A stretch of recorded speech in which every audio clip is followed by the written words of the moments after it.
Hola, soc l'Ester Mor, la treballadora social de l'entitat.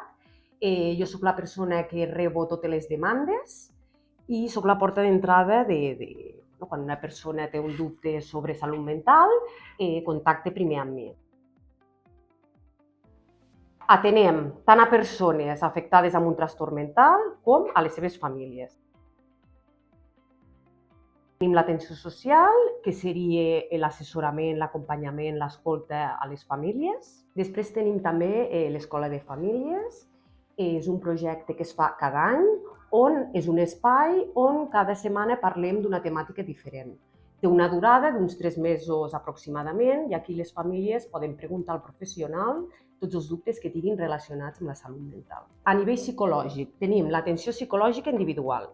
Quan les famílies necessiten aquest suport, l'objectiu és que el professional pugui assessorar a la família davant de la situació que tingui amb la persona afectada d'un trastorn mental. Els grups psicoterapèutics, aquí són grups no individuals, són un grup de persones dirigit per 2 professionals on fan aquest acompanyament i ensenyen eines per gestionar les situacions.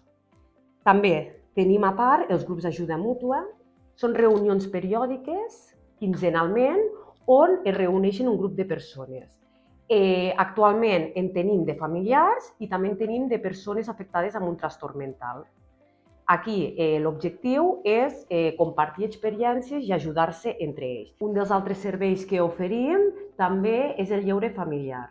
Creiem que és molt important que les famílies tinguin aquest temps de desconnexió i que puguin disfrutar coneixent entre altres persones que comparteixen la mateixa problemàtica. Creiem que és molt important fomentar aquest oci. Els requisits per accedir és ser una persona afectada per un trastorn mental o ser un familiar o un amic d'una persona que té un trastorn. Si teniu algun dubte o voleu més assessorament, podeu contactar per telèfon, amb aquests telèfons, i preguntar per Ester.